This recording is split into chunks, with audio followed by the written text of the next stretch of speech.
It is Wednesday, and you all know what that means. It's time for another episode of the Life in the Movies podcast. I'm one of your co-hosts. My name is Ryan Cam. I want to thank you all so much for tuning in once again. We are at another month. It's crazy to think about, but Jacob and I have got a June movie preview for you. Also, we'll be reviewing Daredevil Season 1, Episode 10, and we'll be reviewing a little movie called Top Gun Maverick that no one has been talking about in the slightest. But hopefully we give it a platform here on the show. But anyway, I got to introduce my co-host, the main man, Jacob Martin. Jacob, how you doing? I'm doing pretty good, Ryan. Things have been pretty good on my end. Had some pretty good experiences movie-wise. Obviously, Daredevil was pretty awesome. I got to see Top Gun at a packed house at a local movie theater that had been closed for 2 years. They hadn't reopened since the pandemic, and it was one of my favorite movie theaters to go to. But they decided to reopen finally this weekend when I assumed that they had gone out of business. They're like, nope, we're reopening Memorial Day weekend. And I'm like, heck yeah, we're going to see Top Gun this weekend. Great experience. It was great seeing that theater back in business like it was yesterday. I really enjoyed the experience, and it was all around a pretty good week for the most part. How's things going on your end, Ryan? It's going very well. As of this recording, we're recording this on Memorial Day.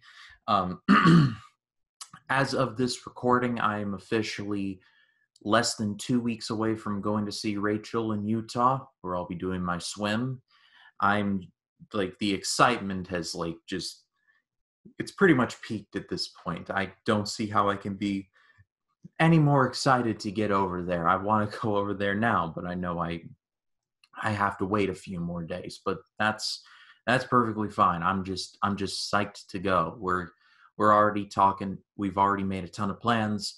I'm going to be going to my first drive-in theater experience, which is going to be, I hope it's going to be fun, because I've heard it's a really good time. And one of the movies we are going to be seeing is Top Gun. So it's going to be a ton of fun, and it's a double feature, but she doesn't know which one the second one is. But regardless, it's going to be awesome. And then going to see a ton of theater shows. We're going to see Grease, Hunchback of Notre Dame, Singing in the Rain, and West Side Story.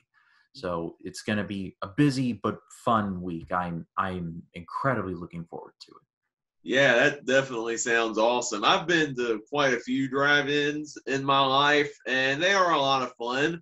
The sound quality is not really the best because I don't know if things have changed since more recent times, but for a while you have to plug your speaker into the radio, and that's how you get the sound.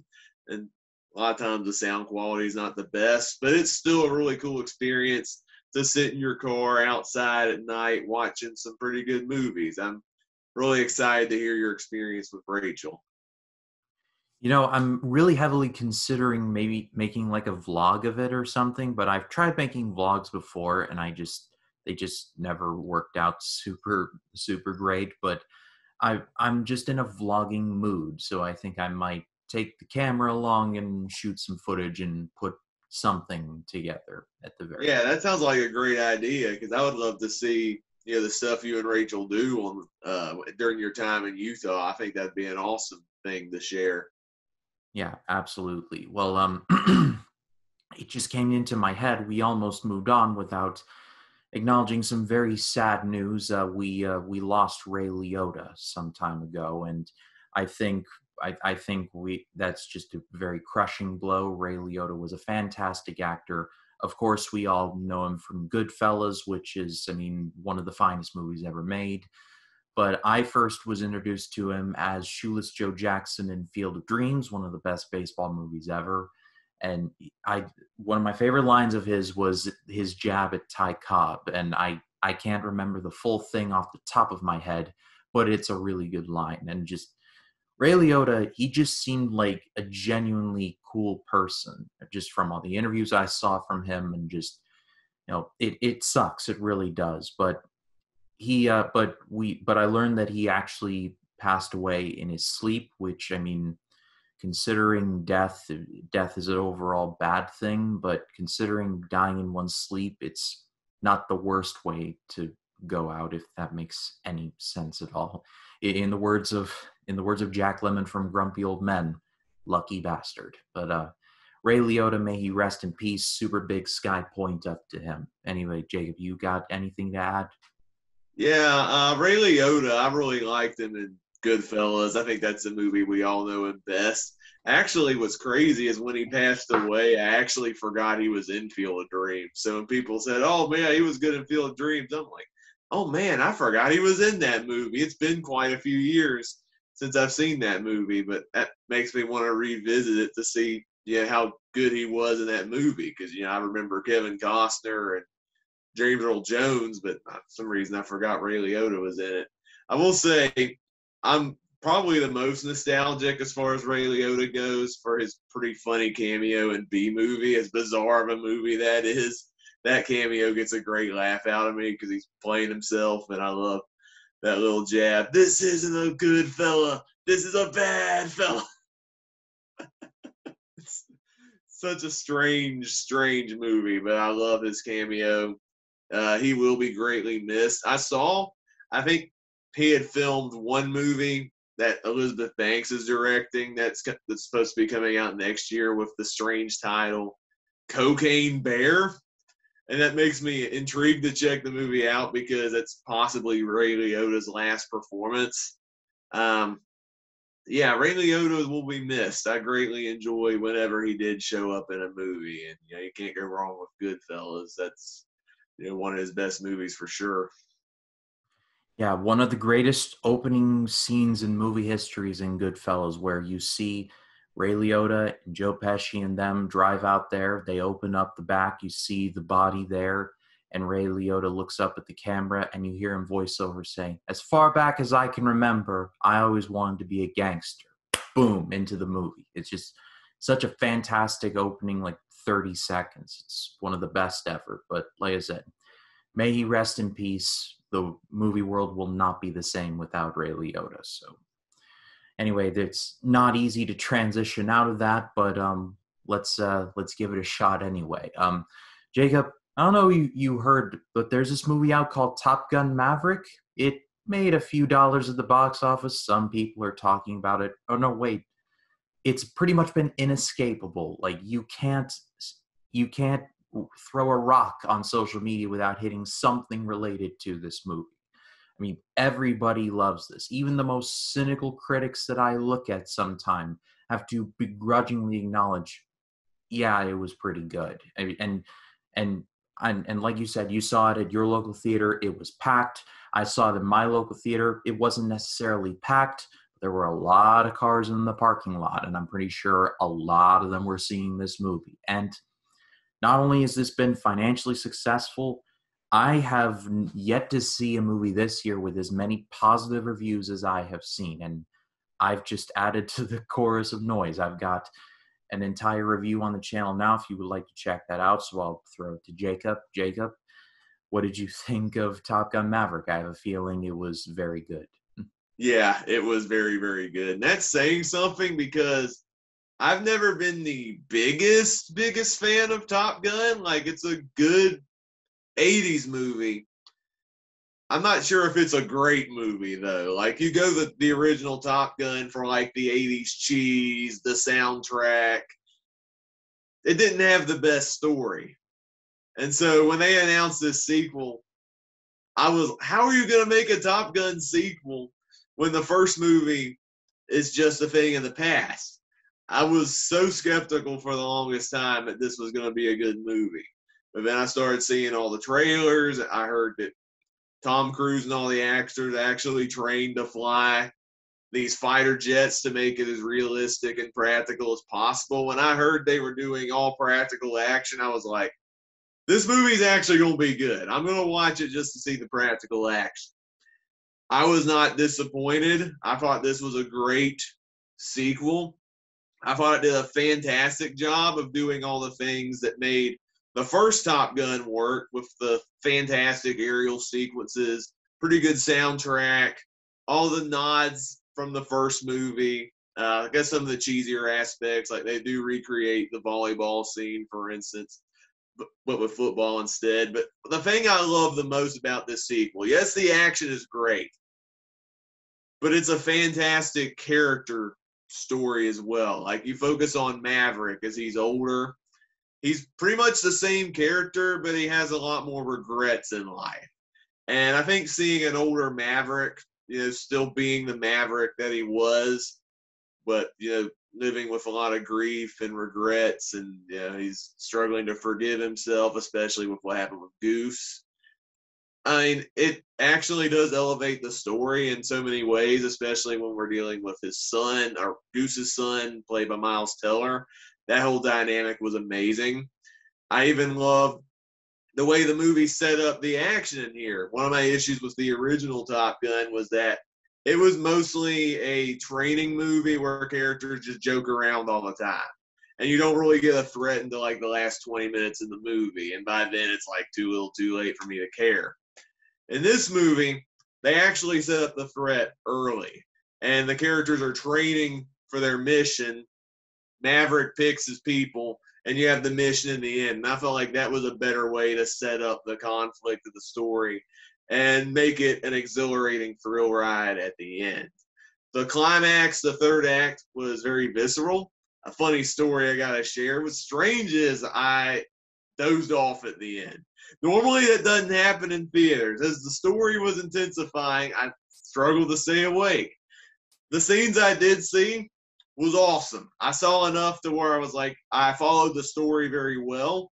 And I love the final payoff and everything, what happens to the characters and seeing the action on the big screen. But for some reason, I was struggling to stay awake just as the story was getting so good. So now it excites me to revisit it again to see the whole scene in full context. But all around, I enjoy this movie. I think the only minor gripe I have with this movie is I enjoy Jennifer Connelly, but I don't think the chemistry with those two worked as well compared to what happened with Kelly McGillis in the first movie. I thought they were a more iconic duo. The love scene was a lot more memorable in the first movie compared to what we got in this movie. That was the only thing that I guess the only unnecessary bit in the movie, even though I thought she was still good in the movie. That was the only thing that was just kind of for me. The rest of the movie's pretty awesome. Easily top 5 of the year for me. There's a couple movies I still prefer over Top Gun, like Multiverse of Madness, The Batman. My favorite of the year is still Everything Everywhere All at Once. But this movie's still pretty awesome. The fact that you have a sequel that came out years later and it tops the first movie in almost every way just says something about how good of a movie this is. I agree 100%. And I kind of agree with you on the Jennifer Connelly thing. I suppose you had to have a Kelly McGillis type character as a romantic interest. I mean, I guess you had to. You could have done far worse than Jennifer Connelly. I mean, she's a fantastic actress, and I think what she did in the role, I think she did very good for what she was given. The rest of the movie was just 100% spot on. I gave this movie a perfect score on Banana Meter. I can't find anything wrong with it. It's a minor kind of, but in the grand scheme of things, it's insignificant. The rest is done so well. I've been a Joseph Kosinski champion for quite a bit. If any of you have never seen Tron Legacy or Only the Brave, check out both of them. They're both directed by him, and they are both really good. Tron Legacy, story-wise, is a bit lacking, but the visuals are unbelievable. They're almost too good to be true. And Only the Brave is fantastic, both in story and in visuals also. It's some of the most distressing fire scenes that I have ever seen in a movie related to fire. I haven't seen Backdraft, though I want to. Kosinski has got a movie coming out, and we'll be talking about that in the preview, as Spiderhead. So if that's good, and Top Gun is also really good, then this could be the year of Joseph Kosinski almost. And just in the grand scheme of things, this is my favorite climax of the whole year. I don't know, Jacob, should we spoil it, what happens? Because you think one thing happens, and then it happens, and you think, oh, it's going to start ending now, right? And then no, something else happens. So should we talk about that or no? I think enough people I think have seen this movie. It's made a bunch of money. So many people have seen it. I guess we can go into it if you want. All right, well, here's what I'll do. I'll put a spoiler warning in now and a time code to skip if for some reason you haven't seen this movie yet. So spoiler warning, time code, now go. So then after the mission is completed, the factory is blown up, Maverick gets shot down, and Rooster's like, "We got to go get Maverick. We got to go get Maverick." And the carrier's like, come back. We can't we got to get you back." And so Rooster, we think, is going to go back, and I was legit sitting there like, "Oh, don't tell me they killed off Maverick." I mean, how many more of these they're going to do, I don't know. Maybe that was a crew's decision. I was thinking this in like real time, but it was like, oh God, please don't kill him. And then sure enough, he's parachuted in the snow, and then Rooster gets shot down. And I love the scene where Cruz is like running and Rooster's like, "Hey, are you okay?" And Maverick just like shoves him, and he's like, "I did that to save you." And then he's got their thing, and it's like, this is so great. And then I was just sitting there like, so now what are they going to do? And they find the base, and I just love Rooster's reaction of, "You cannot be serious." I'm just sitting there like, I bet you this was like Tom Cruise like riffing, and the entire crew was like, "Let's just run with it. Let's see what happens." And it was just, it was so fun. It was so well handled. And the ending with Hangman, I was baited. I did not like Hangman for like 3/4 of this movie. I thought he was arrogant. He had just the most punchable face on the planet. Oh my God. But by the end, when he saves them at the end, and he's like "Good evening. This is your Savior speaking. This is your Savior speaking." I'm like, all right, that was very cool of you. Thank you. So that my favorite climax of the year so far. Yeah, I definitely agree. The movie could have just ended after Maverick got shot down, because that would have been your heroic, noble sacrifice, as you see in a lot of military-themed movies. But the extension of that is what made the movie so incredible. And going to my theater experience, that was like the most insane climax that I think I had seen in a theater in a while. Maybe not since Avengers Endgame, I'll argue. Because you had people behind me crying like, "Oh no, they killed off Tom Cruise. Oh, they can't kill off Tom Cruise." I heard that behind me. And then, they take some other planes down and people started cheering. When Hangman saves him in the end, I heard so many applauses after that. That was an epic moment. And then I heard some other cries, and Rooster and Maverick embrace at the end. He's like, "You didn't have to come back for me." And he's like, "That's what my dad would have done." I'm like, oh, I'm so close to crying right now. Oh, that was so good. Yeah, because before the mission, Maverick was like, "Rooster, wait a minute. We'll talk after," because they had to do their thing. So I'm like, oh, clearly they're going to be having like the conversation, and they did, and it was brilliant. That was so good. Really, this whole cast was awesome. I mean, Miles Teller was great. I've been a big fan of his since Whiplash. He's just awesome. John Hamm was good as Cyclone, and it was like, oh, I do not like you at all. But I mean, I guess he was supposed to be the guy who is trying to like rein Maverick in, so I guess he did his job well. But it was like John Hamm just did it a little too well, I suppose. It was nice seeing Ed Harris in there for that one scene, but it was nice to see him as. Oh, and I love that scene. I love how it's been memed already, where it's like, "The end is inevitable. Your kind is headed for extinction. Maybe so, sir, but not today." Yeah, that's fantastic. Jennifer Connelly, like we mentioned. And honestly, the rest of the pilots, I was actually quite invested in seeing them come back. I was like, when Coyote had that episode where he blacked out, I was like, oh no, it's Merlin all over again. And it was like the first scene in Top Gun where it's Merlin, it's Maverick, and it's Goose, and Merlin just like freaks out in the middle of the flight. It's just supposed to just distressing scenes I've ever seen in a movie. And when Coyote just passes out, I was like, oh shoot, it's Merlin all over again. I was so stressed. Oh yeah, that was well done. I think I love in this movie, unlike in the first movie, in this movie, I cared about all the pilots in this movie. In the first one, it was just, I think, Maverick and Goose, they were awesome. And I love the rivalry with Maverick and Iceman, but the other characters were just throwaway. I didn't care about them. This movie made me care about all of them, even like the hateable ones like Hangman. He had so many memorable moments. Like I could remember him watching this movie, and even the other characters like Coyote and Bob, they all had something to bring to this movie. And I enjoy all the cast in this movie. And I guess we should bring up the other amazing aspect of the movie. How they brought Val Kilmer back in this movie was so well done.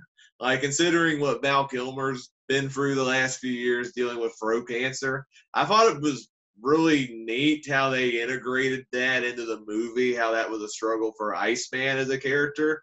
And so that made the conversation with him and Maverick feel a lot more poignant.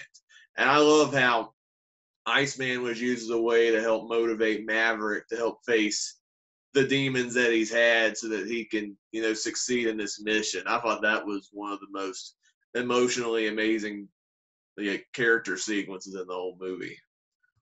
Yeah, I love because I was under the impression that Val Kilmer couldn't speak anymore, and I was like, how are they going to bring him back? And I was like, oh, they had a picture of him. That was actually quite nice, and they were bringing him back in like text messages, and I was like, okay, like as a workaround, this is nice. I did not think they were actually going to get Val Kilmer actually in the movie, and they were going to have a scene together. It's a fantastic scene. I love it at the end where Maverick is just like bore his soul to Iceman, and Iceman has just like been the shoulder to cry on, and they have that hug. Oh, that was so good. And then Ice is like, so who was the better pilot? And Maverick was like, it's a nice moment. Let's not ruin it. That was so good. I don't know if that was improv or not, but it was so good. Yeah, very well done. So yeah, I mean, I think we could gush this movie for days and days, but we do have the June preview to get to and the Daredevil review. So like I said, top 5 for you. It's my current favorite of the year. It's knocked off The Northman for me. I think my current top three is Top Gun, Northman, and Everything Everywhere All at Once, followed by Doctor Strange and Batman. That's my top 5. Yep, and my current top 5, Everything Everywhere is number 1, Batman's number 2, Doctor Strange is number 3, Top Gun number 4, and I have The Atom Project at number 5. Very nice indeed. Well, what did you all think of Top Gun Maverick? I assume it was all very positive. So leave a good theater story. If you all saw it in theaters, leave a good story in the comments. We'd love to read those. Well, Jacob, let's touch quickly on Daredevil Season 1, Episode 10, called The Path of the Righteous. And this, like I was telling you, this season is about to end with not a bang, but an atomic bomb. And it's no different for this episode. What did you think? Whew, wow. This was amazing. I'm always impressed whenever I see a new Daredevil episode because it always ends leaving me wanting more. I get more, and then it ends on something else that's crazy, and I'm excited to see what happens next. This is a series where the week by week model we're doing on this frustrates me almost because I want to see the next episode immediately, but I still got to talk about it on the podcast, and I don't want to speed up on anything. But oh man, this was so good. I love. For one thing, they're teasing a new suit for Daredevil. I know Daredevil has the red suit. I've seen comic images of that. Obviously, we had the infamous 2003 film of Ben Affleck, and he had a red suit. And I'm like, is he going to have that in this series? Well, they're teasing it in this episode. And I like that they're teasing that this is a suit that came from the same body suit that Wilson Fisk is using to protect himself. I'm like, oh man, that's pretty clever. I got to be one step ahead of the Kingpin if I got to take him out. And I'm excited to see what this Daredevil suit's going to look in the series. I was surprised that we didn't get much Foggy in this one, considering Matt and Foggy had their big fallout in last week's episode. We only saw Foggy twice, where he drinks a lot and he's sleeping with his ex, but he's in his depressing spell. But I'm sure they'll resolve by the end of the season. I like that we got more Karen in this episode. Like, she's very caring and compassionate towards Matt. And I love seeing the interactions that they had with one another. And she's trying to figure out what's actually going on, and she's trying to be more involved, in the behind the scenes stuff than what she's already currently doing. And then that kind of leads into the other stuff. I love the Wilson Fisk drama. We're still unsure of what's happening with Vanessa. I'm curious where that's going after she got drugged. I like that Wesley, the number 2, had more of a focus on this episode as he's trying to do some dirty work while Fisk is trying to see what's going on with his girlfriend. And that leads to the finale. The finale of this episode had me on the edge of my seat. Like, he found out that Karen saw Fisk's mom in the last episode. And so he abducts Karen and interrogates her and even tries to blackmail her to lie about her experiences and work for Fisk. And she's like, I don't want no part of this. And it leads to this intense altercation. And he even bluffed that there's nothing in the gun that he left on the table. But no, he was wrong. She actually murders the number 2. She murders Wesley in this episode. And I was like, oh crap, I did not think you had that in you. I was so shocked by that, man. A part of me was kind of wishing, because the episode ends where Fisk is ringing Wesley. I was kind of hoping, because how sometimes when there's a shocker at the end of an episode, like whatever it leaves out on, that sometimes affects the credits. So I was kind of hoping we'd hear the ring throughout the end credits of the episode, because it was that big of a shock. But I was not expecting Wesley to get killed off like that, especially Karen to do what she did. So I'm sure there's going to be a little bit of,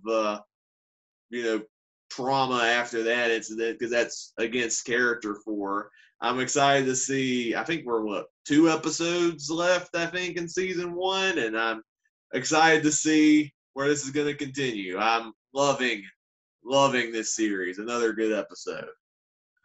Yeah, I honestly forgot how shocking this was.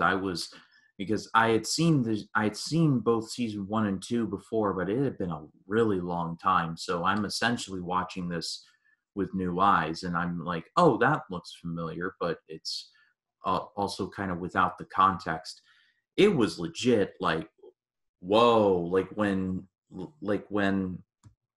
Wesley died, it was like, wow, I did not know that he only lasted like this long. And it's like I loved his monologue before that. It kind of felt like Agent Smith's monologue in The Matrix, when he talks about how he hates it there and it feels like he's not clean, and it, like, the monologue that I mean, right?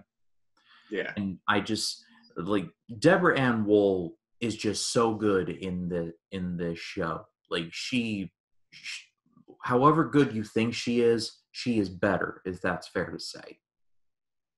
Yeah, I'm excited to see where her character goes from here. I've been a fan of her character since the beginning, and I know she's had a gradual growth since she was originally framed at the beginning, and now she's on the side of Matt Murdock, and she's learning more and more things along the way. I'm greatly excited to see where her character goes going forward, along with all the other characters. This has been an amazing experience. Yeah, absolutely. Well, there's only 2 episodes left, so we won't have to wait for much longer. But what did you all think of Daredevil Season 1, Episode 10? Leave your thoughts in the comments. We'd love to read those. Anyway, Jacob, it is almost the month of June. Like, wow, this year has just flown by. But But it's time for the June 22 movie preview. And looking at the notes that you sent me, it's kind of, I don't want to say barren, but it's looking like Top Gun's going to be running wild for a little longer than you might think. I might think it might have bigger legs than it might imagine. I mean, with a couple of exceptions, and we'll get to those eventually. But what do you think? Yeah, I was looking through the trailers, and especially after seeing Top Gun, I'm like, some of these movies, I think some of them look interesting, but I don't think they'll have as much staying power compared to, how amazing people are raving about Top Gun. There's a couple movies, like you said, we'll get to that I think will have some competition, but, you know, Top Gun, I'm starting to see being the fan favorite film of the summer. I don't think there's going to be too much huge competition, especially in this month. But there's some movies I'm genuinely looking forward to coming out this month. So I guess we'll just have to wait and see. Yeah, I remember in the summer of 2010 when Inception came out, and like literally no other movie that summer was better than Inception. It was like Inception. It was like Inception was so good that it like killed the town for a little bit. It was like no movie would possibly top it, no matter how much they tried. Yeah, that was an amazing movie. That was one I actually never saw in theaters when it came out. I waited till like its Blu-ray release like a season later. But funny story, I did see that film I think in 2020 when some theaters were starting to reopen. They did a 10th anniversary re-release of Inception. I finally saw it then. Yeah, that's an amazing movie to see in theaters, especially for the sound mixing and score and everything like that. That's like the best place to see a movie like that is on the big screen. Yeah, absolutely. But let's get into the preview prior or proper, my bad. Starting with Hollywood Stargirl. This is a Disney Plus movie. This is a sequel to Stargirl, which was released in 2020. I did not see that, and so without that context, I don't want to say I wasn't a big fan of the trailer. I liked the idea, but I wasn't like engrossed by it either. I mean, it looks interesting, but I would have to see the first Stargirl in order to get the full impact, if that's fair to say. Yeah, I actually did see Stargirl when it came out in 2020, and that movie was actually pretty solid. I think this one actually might work more as a standalone sequel, as the only character returning is the Stargirl character. If you're not aware of the story, the movie involves a teenage girl who goes by Stargirl, who goes from various place to place, and she brings hope and optimism to characters who have been, in the dumps for a little bit. Usually characters her age that have gone through different problems and stuff. And she did that to a small town in the first movie. And in this sequel, she's going to Hollywood pretty much. And I think this looks interesting. I actually did like the first movie. The first movie had a pretty good soundtrack as well. So if the second one retains the same charm with a lot of the tropes you would see, in a Hollywood, LA set movie, I think it actually might have a lot of potential. I am intrigued to check this movie out on Disney Plus. And I guess because I like the first one so well, I'm actually going to go 4 on Hollywood Stargirl. Oh wow, starting strong out of the gate. Well, I'm going to give it a 3. I think I like this premise. Thought the trailer was well put together, but I just don't have the context of the Stargirl universe, for lack of a better term. But I should educate myself on that. But next, yeah, definitely give it a chance. Like the first movie is better than it has any right to be. It actually reminds me a lot of some of the slice of life, like coming of age movies Disney was making in like the late 90s and early 2000s. Side of Disney that they sadly don't make anymore. that is definitely for sure. But let's move on now to Crimes of the Future. Oh boy, this is a hard left in terms of Yeah. subject matter. This is the new movie from David Cronenberg. It stars Viggo Mortensen and Kristen Stewart, among others. It's got a lot of buzz coming out of festivals. And And as a big horror fan, I like this idea, but I was just like watching this and I was watching like this one dude with like ears on his forehead and his eyes wired shut. And I was just like, something about this seems super pretentious. But I am optimistic for it. Jacob, what say you? Yeah, and this is coming from somebody who's not seen a single David Cronenberg movie. That might have to change that at some point, but it looks weird. I think it has potential. It looks original.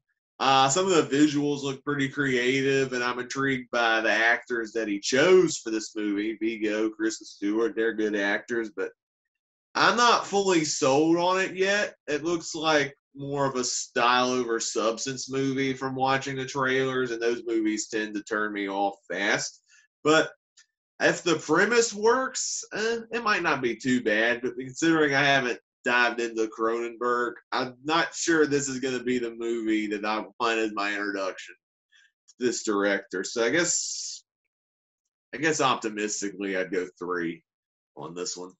Yeah, I'm with you there. And I mean, it just, this premise kind of seems like they wanted to make another Hellraiser movie, but they somehow managed to get David Cronenberg. And so this is like his version of Hellraiser. All this movie needs is Pinhead walking out like, we have many sights to show you. But it should be interesting. I'm going 3 on this as well. But let's move on to Benediction. This is from director Terrence Davies. And just to read the plot, legendary 20th century war poet Siegfried Sassoon's, hope I'm saying that right, lifelong quest for personal salvation through his experiences with family, war, his writing, and destructive relationships goes unresolved, never realizing it can only come from within. I think this cast looks really good and it potentially looks like an interesting movie, but I don't know. This kind of screams artsy fartsy to me, if that makes any sense. Um, I'm actually hoping the movie turns out okay. I was digging the trailer and some of the slice of life stuff with this main character and some of the journeys that he goes on. I don't think it's going to be like the best movie of the year or anything, but if the movie delivers in its premise and the characters are realized, it could be a hidden gem. So I guess because I'm kind of rooting for this movie, I'm going 3.5 on this one. Yeah, I'll meet you there with 3.5, with a half of a point given just for Peter Capaldi. He's a great actor, and I hope that he is good in this. Next up is Next up is Interceptor. This is a Netflix movie, and I honestly kind of love this trailer. It looks really cool. I love this premise of these people in this one room trying to stop this group of people from getting these nuclear war codes. I don't think this is necessarily going to be the brightest movie of the year in terms of brains department, but as a good shoot 'em up, I think it looks promising. Yeah, I kind of agree with you on a similar front. Like, I think it has potential to be a fun enough, disposable action flick. I don't think this is the movie that Netflix is hoping to be like their next great movie or anything to help out their little financial ruts, but I think it looks fun enough. I enjoyed a lot of the action shots in the trailer, and I hope it has a decent enough story to make up for some of the illogical elements of the plot. I'm not familiar with the lead actress, but it looks like she's committed to the role, and I'm excited to see, I guess, where the story or I guess where the action goes, and if it delivers, if the action succeeds, then the movie succeeds. So hopefully it's good. I'm going 3 on this one. I hate to sound like a broken record, but I will go 3 on this as well. I think I think that there's actually potential here, and I'm not just repeating you like a parrot, Jacob. This is Yeah. what I feel. But next up is Watcher, and this is this was kind of weird. It kind of felt like this movie was giving off Rear Window kind of vibes to it. I don't know if you caught on to that or not. Yeah, I mean, I'm a big Alfred Hitchcock fan, so there was definitely a lot of Hitchcock influences when I was when I was watching the trailer. The movie actually looks very interesting. If it delivers, I hope it does a good job of like paying respects to Alfred Hitchcock while going in its own creative direction. The last time I saw somebody try to do that was The Woman in the Window last year, and I thought that movie was a misfire. So I hope this one actually is the Alfred Hitchcock throwback movie that I was wanting with The Woman in the Window. Hopefully, this one actually delivers. I have a lot of great excitement for this one, and I'm going 4.5. Yeah, I'm going 4 on this. I think this actually looks quite intriguing, and I'm looking it up. One of the characters is Bern Gorman, who has been in a lot of movies, but was actually in The Dark Knight Rises, and he's definitely one of those actors where you've seen his face, but you probably do not know his name. He's been in a lot of stuff. He's one of the scientists in Pacific Rim. He's the one with the limp. Oh, I know who you're talking about. That guy's awesome. Yeah, he's the Watcher in this, so well, looks like he's going to be the villain there. And I mean, not to make fun of the dude's face, but he definitely has the face. I don't know where I was going with that, but I'm sure you all know what I mean. Yeah. Next up is Hustle. This is another Netflix movie starring Adam Sandler, and I actually saw this trailer a couple times, and honestly, I think Adam Sandler's going through a bit of a renaissance right now because this actually looks quite promising. I love this premise of a basketball scout who's trying to get this one player over to America because he sees a lot of potential in him, but the league's like, no, no, no, no, no, just all the times. But I think this could be very interesting.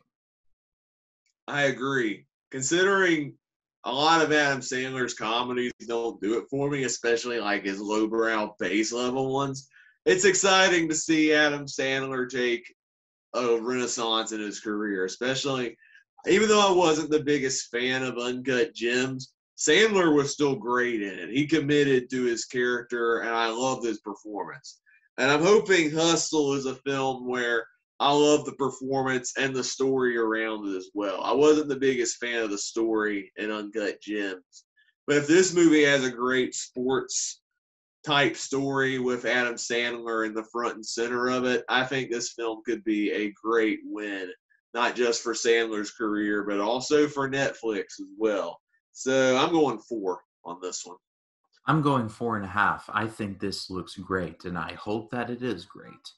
Well, next up is Jurassic World Dominion. This is getting a big old 1 from me. I am not looking forward to this at all.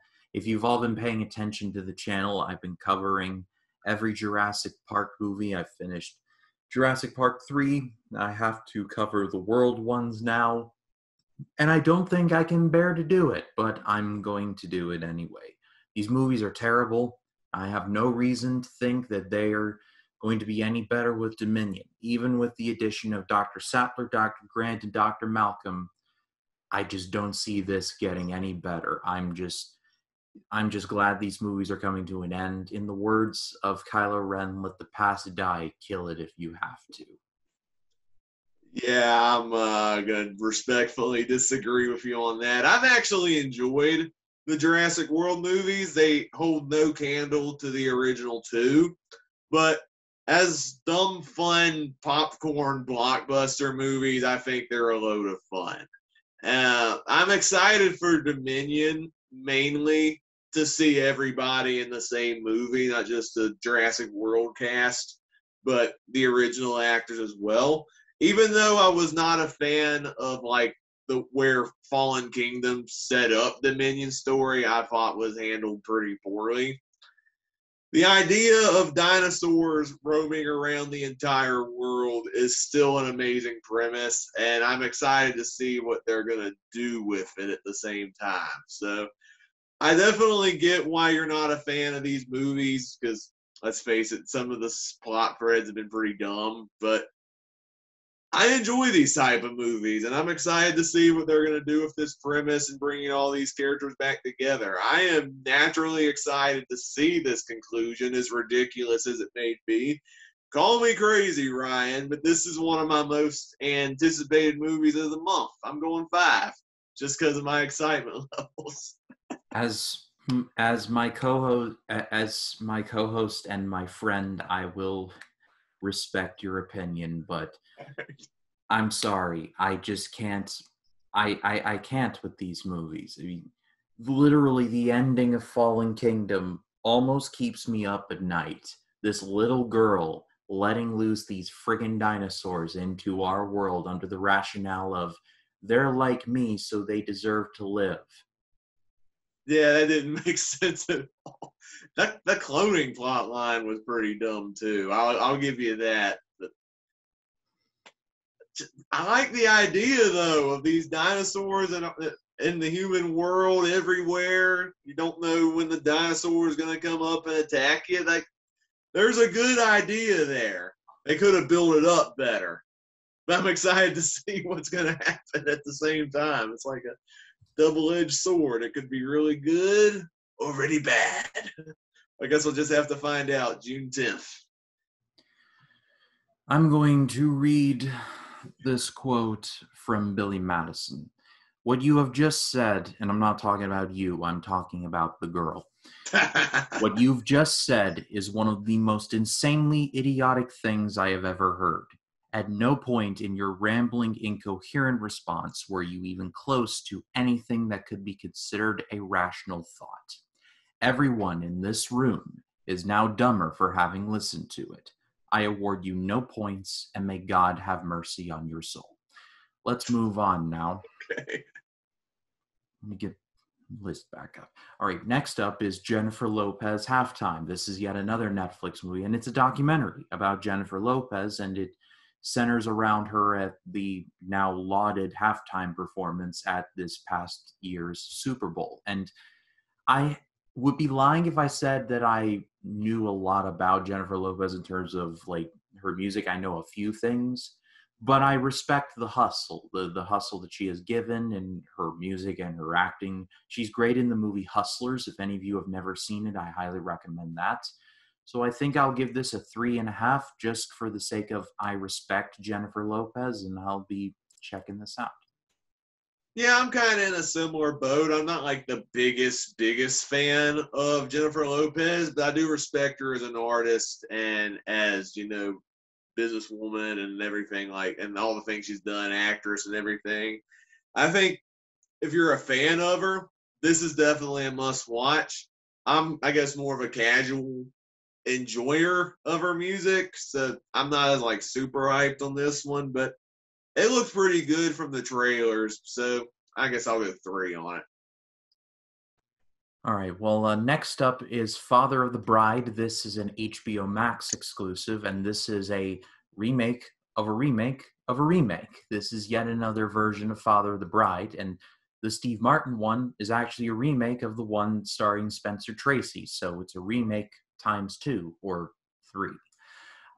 I've seen this trailer now a couple of times, and honestly, I'm not super excited for it. I mean, I like Andy Garcia as an actor. I mean, the dude, like, he's aged like a fine wine. Let's just say that. And I imagine the acting will be good, but I don't know. I'm not super attached to the Father of the Bride movies. I liked the ones with Steve Martin in it. I love the one in the first one where he's ranting about how many hot dogs there are to buns. Look up that scene if you have not seen it. I recommend it. But I think I'm going to give this one a 2.5, and I think that's going to be me being generous.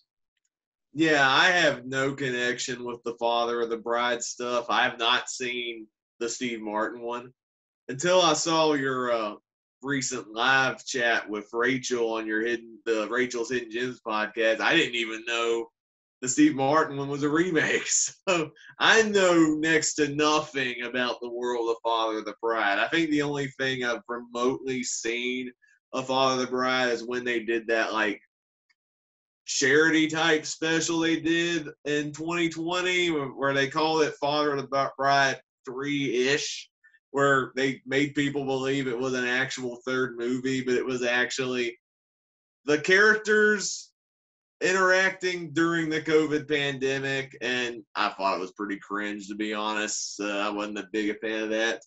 This movie looks okay considering I haven't seen the other ones. I'm kind of intrigued to see what you would do if you would remake a story like this. I mean, I like Andy Garcia as well. I think it looks fun enough. I don't know. I think aside from it being a different culture than in the other movies, I think it'll have something interesting to do with, how the Latino culture would do a wedding. I guess that might be the variation, but I think it looks okay. I don't know if I'm in a rush to see it. I kind of want to see the other ones as well to compare, but this didn't look too bad when I saw the trailer. I'm going 3.5 just because it looks interesting. Yeah, and from the vibe I got from the trailer, it looks like Andy Garcia and his wife in the movie are like announcing that they're divorcing. I mean, wow, way to kill the mood there, guys. Is like, Yes, that was like the only questionable aspect when I saw the trailer, because the daughter's having a wedding, but the parents are secretly having a divorce. That might be the biggest hurdle that the movie will have to go through to see if that actually works or not. But I guess we'll just have to wait and see. yes, we shall. And next up is Lightyear. This is Pixar's second outing of the year. And this was one where it was like leaning on going straight to Disney Plus, but it was like, nope, it's going to theaters. And that was absolutely the right decision. And now that we get like a semblance of what the plot is going to be, I'm actually looking forward to this even more. I'm going a full 5 on this one. I love all things Toy Story. I love all the movies that we've gotten. I even love like Toy Story of Terror and all of that. I don't know if Jacob, if you ever seen those, but those are a lot Yeah. of fun. So I'm going a full 5-piece on this. Yep, I've seen Toy Story of Terror, and they did a Christmas special after that, which that might be my least favorite thing in the world of Toy Story, but it's okay for what it is.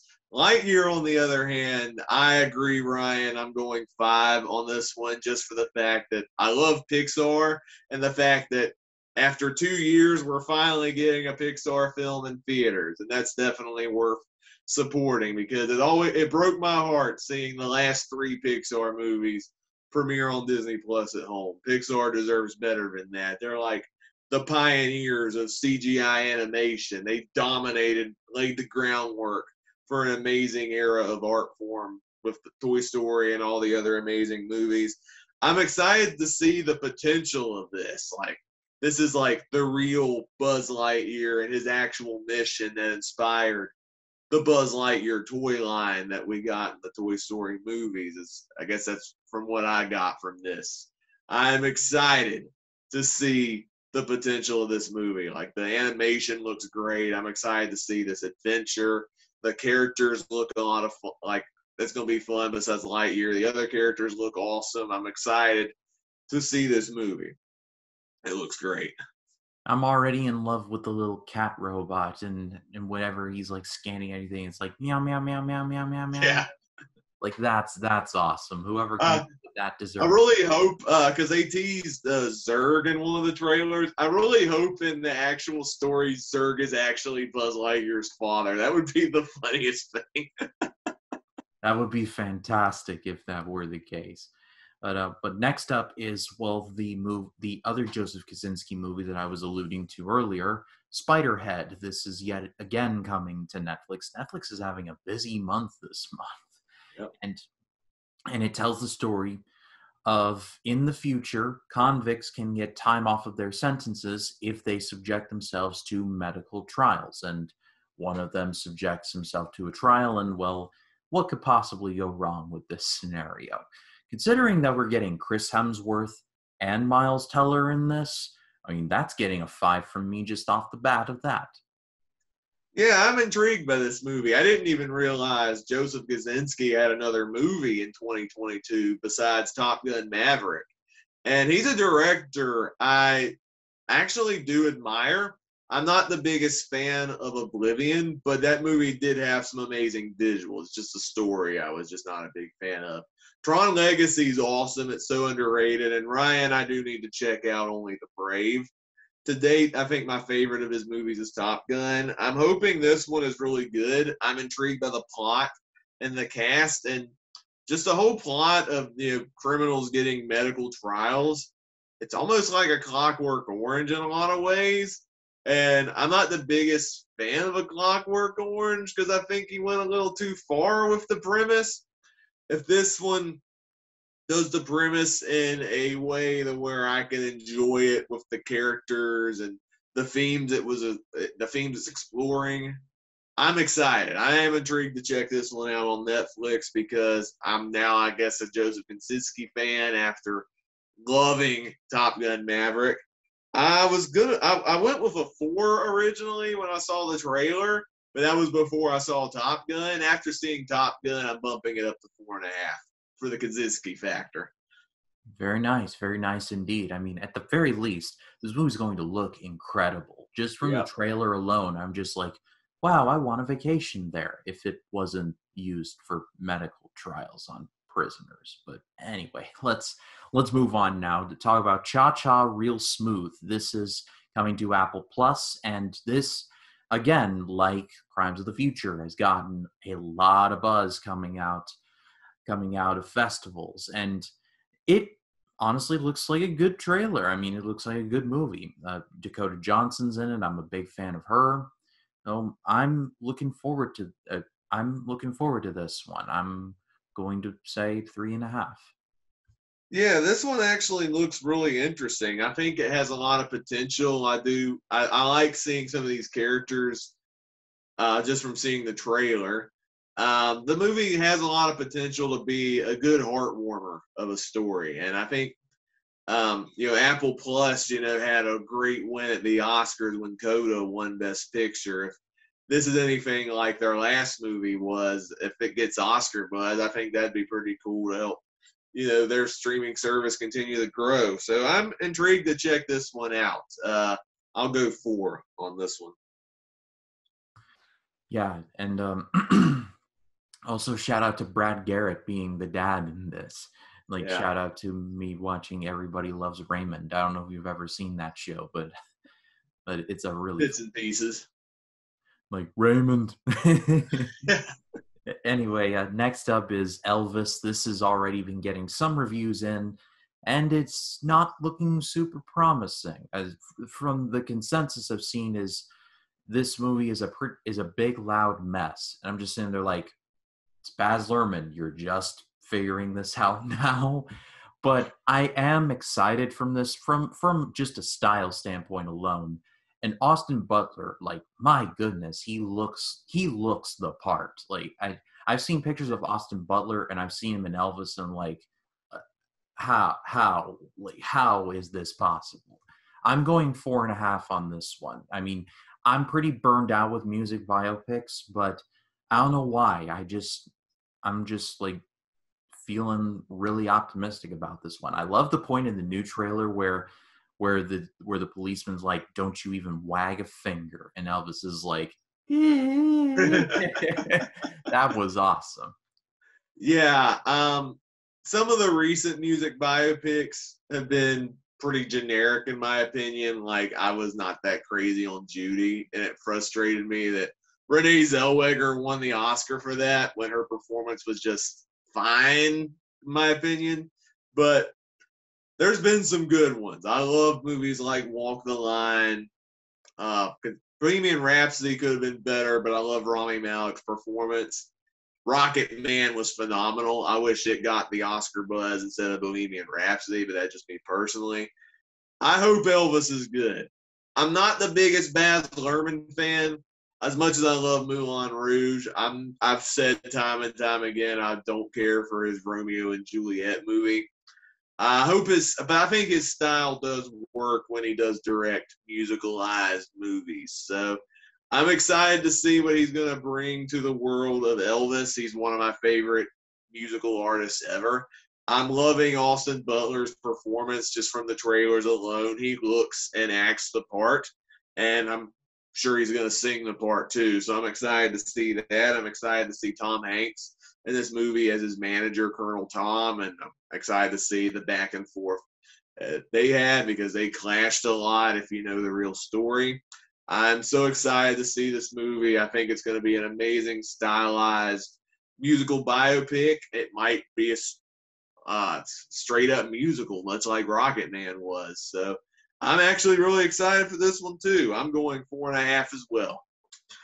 You know, the thing about Rocket Man is that when I first saw it, I was like, all right, this is good, but it's like standard music biopic stuff. But the more I've thought about it, it's like the better it's gotten. And I think it all boils down to they treated it like an actual musical. And because Elton John has made some very weird music, good music. Let's not get that twisted.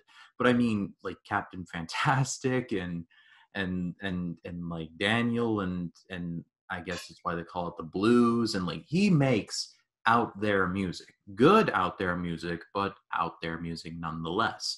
And whenever I think of Honky Cat now, I think of that music number that they did in that movie. So it's gotten better and better the more that I've thought about it. I'm didn't think I'd be looking forward this much to this movie, but here we are. And next up is The Black Phone. This is yet another movie that's been delayed and delayed, but it seems like we're finally getting it. This is directed by Scott Derrickson, who directed the first Doctor Strange. And every time I've seen this trailer, I was like, all right, this has some promise, especially considering that Ethan Hawke is the main villain in this. And I'm just sitting there like, wow, okay, like Ethan Hawke is really going to give this one socks. And with that in mind, I'm going to give this one a 4. Yeah, I am so excited to see this one too. I haven't seen any of Scott Derrickson's previous works outside of Doctor Strange, but I know he's rooted in horror, and I've heard some of his other movies are excellent. I am excited to check this one out. It looks like a great horror movie with a great premise that'll be entertaining, but also intense at the same time. I'm a sucker for horror movies like that. Ethan Hawke, I think, will deliver as this child kidnapper, serial killer type person. I know he's going to deliver in that. I'm so excited for this movie. This has the potential to be one of the most entertaining movies of the year. I think, call me crazy, I'm going 5 on this one. I think it's got a lot of great potential. Wow, Jacob with the 5-piece on The Black Phone. I did not see that one coming at all, but here we are. But anyway, let's move on now to like yet another movie from A24 this year, Marcel the Shell with Shoes On. And as a fan of A24, I'm just sitting there and I'm looking at this and I'm like, what is this? What the heck is this? This was directed by a director named Dean Fleischer Camp. I hope I'm saying that correctly. And he's directed some movies, but there's a good chance that you've never really heard of them. But every time I see this trailer, I'm just like, look, I know A24 has Red Bull in their water coolers, but I mean, what in the world am I watching right now? What do you think of this?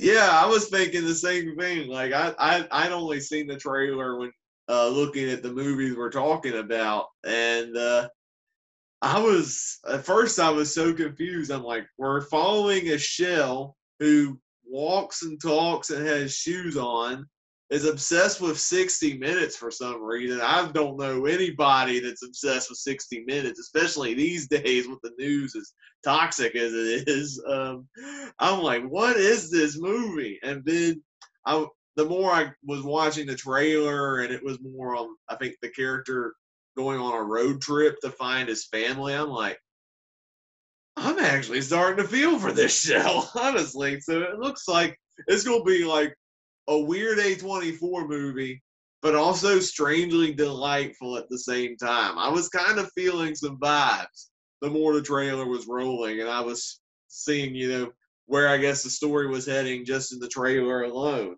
This, I'm also a sucker for animation as well. I don't think A24 has done animated stuff in the past. So, as an animation fan, I'm kind of curious just to see what A24 is going to do with an animated project. And I'm sure it's going to be weird and wacky, but I'm actually strangely rooting for this movie. I'm actually going to go for. Wow, really? Again, Bert the Black Phone, now this. I did not anticipate this. But I think I'm going to give it at least 3.5, just on the strength of A24, and despite men, I'm still a big fan of this studio, and I've been weirded out by A24 trailers, and they've actually turned out to be gold, so who really knows? All right, well, just to wrap things up, let's talk about our final movie, Press Play. Now, this actually looked quite intriguing. This was kind of giving me like About Time vibes. I'm not sure, but Jacob, what do you think? Yeah, this one I've not seen About Time. I've heard about it, but a movie that it reminded me of with a similar premise was The Adjustment Bureau, which, if you haven't seen it, it's a fantastic, criminally underrated sci-fi movie with Matt Damon and Emily Blunt. It has so many incredible themes in that movie, dealing with like free will versus choice and everything like that. And I love that premise, and what makes it work is the romance. Like, if the romance doesn't work, the movie doesn't work. This movie, just to me, looked like a poor man's version of a better movie, because the characters, even in that trailer, were talking about, making your choice and following the path. I'm like, I've seen this in so many better movies. And when I saw the trailer, I think I was not even that crazy about the chemistry between the actors. Of course, it's just a trailer of the movie that chemistry might be better. I don't know.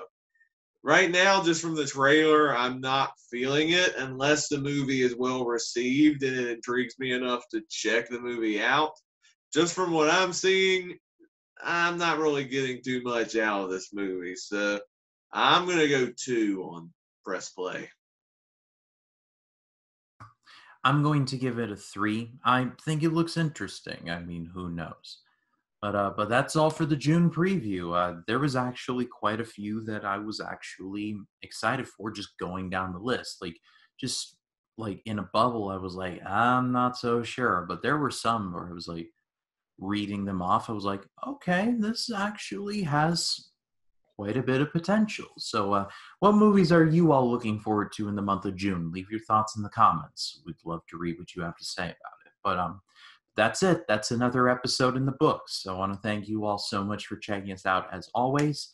Jacob, it's always a pleasure. Where can people find you? They can find me on Letterboxd, Twitter, and Facebook, and you can also subscribe to my 2 YouTube channels. Over on my second channel, I do book reviews and read-alongs. At the time of this video, I'm just about to start my read-along, my reread on Harry Potter and the Prisoner of Azkaban. I have not read that book since I was a kid. I am excited to reread it again, as that is one of my favorite books, and as one of my favorite movie adaptations as well. So that's a great story. I'm excited to reread that. And then over on my main channel is where I do movie reviews, TV reviews, ranking videos, and other fun stuff on my channel. Some videos that have dropped on the channel this week. I got some recently reviewed movies like Lethal Weapon 3 for my Richard Donner director project. That was a fun rewatch. For celebrating Disney, I covered the Disney film Holes recently, which is severely underrated in today's standards. I got a vlog in the movies video where my sister is reacting to the Disney film Tomorrowland for the first time, starring George Clooney. We both thought that was a fun film. I recently reviewed The Private Life of Sherlock Holmes, which was Billy Wilder's attempt to make a Sherlock Holmes movie. And it's actually a hidden gem. I actually had fun with that one. I got a review of the 39 Steps coming to the channel this week, which is an Alfred Hitchcock movie. To me, it's like the prototype of what he did better with North by Northwest, but it's really a really good early effort from an awesome director. I got a review of the Angry Birds movie, which just dropped as of recording this video. That movie I'm not that crazy big a fan of. And another video dropping is my Cinema Roundup video for May 22, which which highlights all of the theatrical and streaming movies that I watched in the previous month. That's where you can check out my thoughts on Top Gun Maverick, Doctor Strange and the Multiverse of Madness, Chippendale Rescue Rangers, and Sonic 2. So some really good stuff on my channel this week. Very excited to see the channel continue to grow, and I'm excited to make more awesome content for you guys. So feel free to check me out. Yeah, please go subscribe to him. He is fantastic. But as far as this channel goes, as far as content-wise, I've got a Twilight Zone video coming out talking about the episode called The Odyssey of Flight 33. And then, since it looks like we're not getting a new release this weekend, I'm going to be releasing a bit of a combo video where I cover movies that I have yet to review in the recent couple of weeks. Bad Guys, Northman, and The Unbearable Weight of Massive Talent. That's going to be a bigger video than I normally do. And then this coming Sunday, I will be biting the bullet and reviewing Jurassic World and Jurassic World Fallen Kingdom. So be on the lookout for all of that. But until next time, that is Jacob Martin. My name is Ryan Cam. We will see you in the next one. Take care.